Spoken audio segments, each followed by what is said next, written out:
पर्वत कहता शीश उठाकर तुम भी ऊंचे बन जाओ, सागर कहता लहरा कर मन में गहराई लाओ। जय हिंद। दशम कक्षा में आप सबका हार्दिक स्वागत। आज मैं आपको निबंध भाग में से निबंध ठेले पर हिमालय करवाने जा रही हूँ। इसके निबंधकार हैं डॉक्टर धर्मवीर भारती। ये एक यात्रा वृत्तांत है। इसमें लेखक हमें पर्वत सम्राट हिम सम्राट हिमालय के करीब ले जाते हैं। वहाँ का ऐसा अलंकारिक और चित्रात्मक ढंग से वर्णन किया है, तो हमें लगता है कि हम स्वयं वहाँ घूम कर आए हों। तो इस निबंध में लेखक का ये भी प्रयास रहा है कि हमारे अंदर पर्वतों की ओर आकर्षण पैदा करें। प्रकृति की गोद की ओर जाने के लिए हमें आकर्षित किया है। जो लेखक है अपने मित्र अल्मोड़ा वासी मित्र के साथ वो खड़ा है और वहाँ एक ठेले पर बर्फ लदे उनके सामने से जाता है। बर्फ से भाप उड़ रही है। तो दोस्त जो है, उसका मित्र जो है, उसकी तरफ देख रहा है। तो अचानक लेखक के मन में ये एक शीर्षक कौंध जाता है, ठेले पर हिमालय। वो पहले यात्रा करके आए थे, तो वो ये शीर्षक उसके मन में आता है। तो लेखक जो है उसका यात्रा का वृत्तांत लिख डालता है, ये निबंध लिख डालता है। और ऐसा उन्होंने जो उनको दर्शन हुए, हिम के दर्शन हुए, कैसे उन्होंने कष्टप्रद जो है सफर तय करने के बाद वो वहां पहुंचे, तो हिम दर्शन के साथ ही उनकी सारी थकान जो है शूमंतर हो गई और उनके पास शब्द नहीं है कि उस दर्शन जो हमें दर्शन हुए, बर्फ के दर्शन हुए, तो उनको कैसे चित्रित किया जा सके। बस उन्होंने इतना ही किया कि ऐसा लगता था कि मानो कोई खिड़की के बीच से झांक रहा है और वो नीचे ना गिर जाए बच्चा, तो किसी ने उसको पीछे खींच लिया। अर्थात के बादल छटे और बर्फ जो थी उनको सामने हिमालय के दर्शन हुए, तो फिर किसी ने धीरे से बच्चे को ऊपर खींच लिया, खिड़की बंद कर दी, बादलों ने बर्फ को फिर से ढक लिया। ये इन्होंने एक चित्रात्मक ढंग से वर्णन किया है। तो उन्होंने अपने पूरे सफर को, पहाड़ी रास्तों में आने वाली छोटी छोटी चाय की दुकानें, छोटे छोटे गांव, छोटी छोटी नदियां, उनका वर्णन किया है। हमारे अंदर एक आकर्षण पैदा किया है पर्वतों की ओर। तो इस तरह ये ठेले पर हिमालय निबंध जो है लेखक का यात्रा वृत्तांत है। इसमें लेखक ने ये प्रयास किया है कि पाठक के मन में भी वो पर्वतों की ओर जो है आकर्षण पैदा करे, जिसमें वो बखूबी सफल होते हैं। तो आइए आगे हम करेंगे इसके प्रश्न। इन प्रश्नों के उत्तर एक या दो वाक्य में दें। पहला प्रश्न, लेखक कोसानी क्यों गए? उत्तर है, लेखक कोसानी बर्फ को निकट से देखने गए। अगला प्रश्न, बस में सवार लेखक ने साथ साथ बहने वाली किस नदी का जिक्र किया है?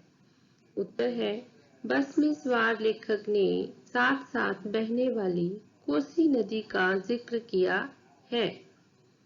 अगला प्रश्न, कोसानी कहाँ बसा हुआ है? उत्तर है, सोमेश्वर की घाटी के उत्तर में जो ऊंची पर्वतमाला है, उसके शिखर में कोसानी बसा है।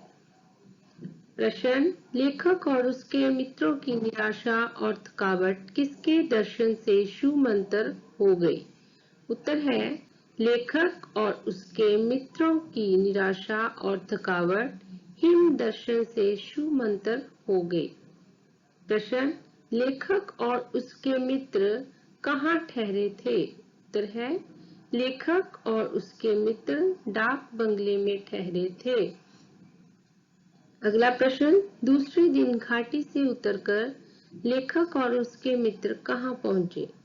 उत्तर है, दूसरे दिन घाटी से उतरकर लेखक और उसके मित्र बैजनाथ पहुंचे।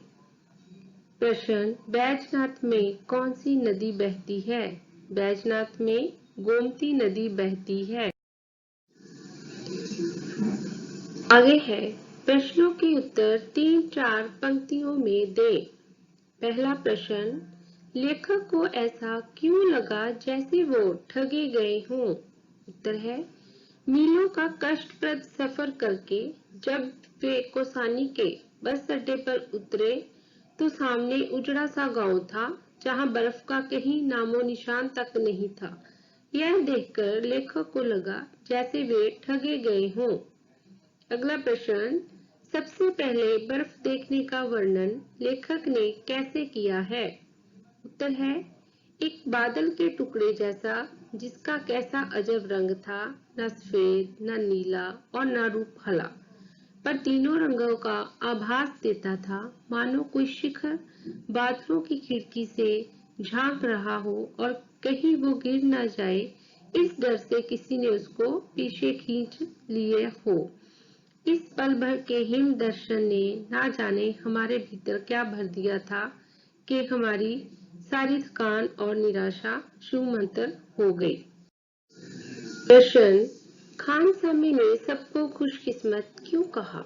उत्तर, खान सामे ने सबको खुशकिस्मत इसलिए कहा क्योंकि उनको आते ही हिम दर्शन हो गए थे। खान सामे ने बताया कि उनसे पहले 14 टूरिस्ट आए थे, हफ्ता भर पड़े रहे मगर उनको हिम दर्शन नहीं हुए।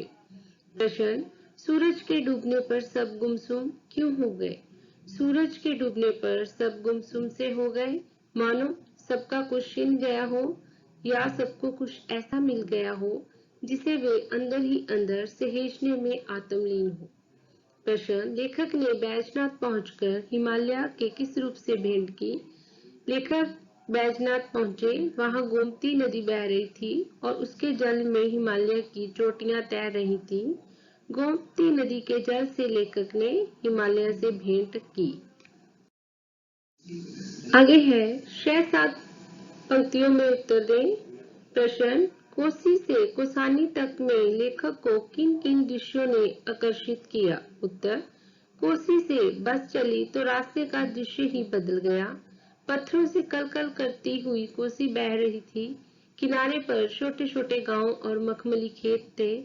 कितनी सुंदर है सोमेश्वर की घाटी, एक के बाद एक बस स्टैंड आ रहे थे, छोटे छोटे पहाड़ी डाकखाने, चाय की दुकानें और कोसी और उसमें गिरने वाली नदी नाले, नालों पर बने पुल थे, कहीं कहीं सड़क निर्जन चीड़ के जंगलों से गुजरती थी। प्रश्न, लेखक को ऐसा क्यों लगा कि वह किसी दूसरे ही लोक में चले आए हैं?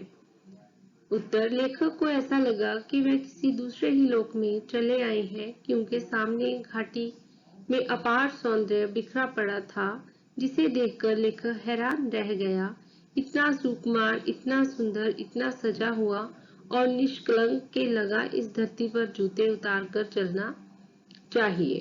अगला प्रश्न, लेखक को ठेले पर हिमालय शीर्षक कैसे सूझा?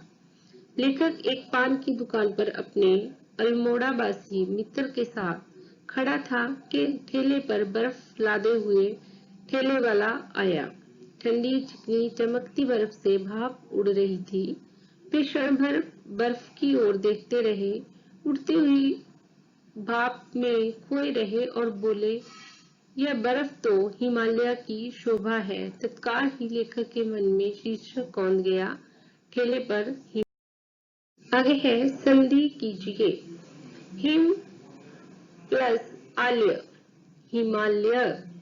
हर्ष प्लस अतिरेक, हर्ष अतिरेक। सोम प्लस ईश्वर, सोमेश्वर। वी प्लस आकुल, व्याकुल। आगे है वाक्यांशों के लिए एक शब्द। अच्छी किस्मत वाला, खुश किस्मत। चार रास्तों का समूह, चौराहा। अपने में लीन, आत्मलीन। जहाँ कोई ना रहता हो, निर्जल। जिसमें कोई कलंक ना हो, निष्कलंक। आगे है दो दो पर्यायवाची शब्द लिखें। पहाड़, पहाड़ के पर्यायवाची है नग, अचल, पर्वत। धरती, धरती के पर्यायवाची है जमीन, पृथ्वी, धरा। मुंह, मुंह के पर्यायवाची है मुख, चेहरा, सूरत।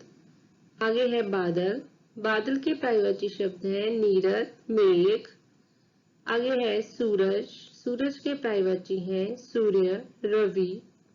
कमल, कमल के पर्यायवाची हैं सरोज, पंकज, पुष्कर।